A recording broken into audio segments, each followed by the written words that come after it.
الرحمن الرحيم. هنعمل مع بعض النهارده عصير الكركديه بنكهه مميزه جدا، هيرطب على قلبنا في الحر دوت، وهيعمل معاكي كميه وفيره جدا.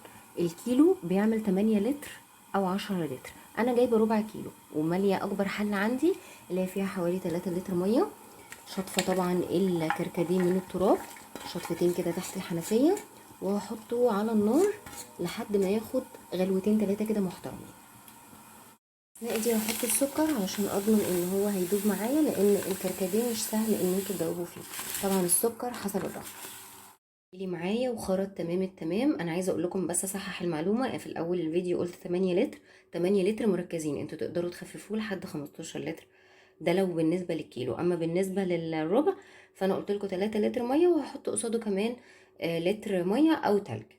انا هسيبه بس يبرد شويه وبعد كده هصفيه علشان كل الورق بتاع الكركديه دوت ما يخرجش عندي في العصير المركز.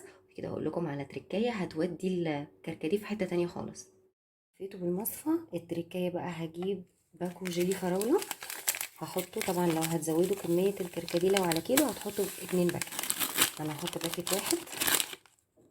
وكمان معلقه صغيره فانيليا سواء سايله او بودر، دي هتودي الكركديه في حتة تانية خالص. للناس اللي مش بتحب الحموضة والمزازة بتاعة الكركديه هتمشي معاكم 10/10.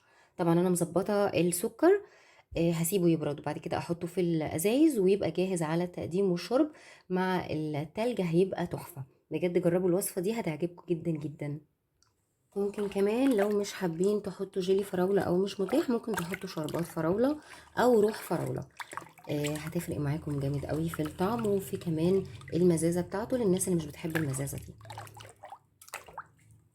تكون وصفه النهارده جهزت معانا بجد، طعمه وريحته تحفه. يا ريت تسيبوا لي كومنت رايكم فيه ايه، وما تنسوش تفعلوا الجرس عشان يوصلكم كل جديد. ولو عجبك الفيديو لايك وسبسكرايب وشير، وان شاء الله هنزلكم وصفات تانية جديده.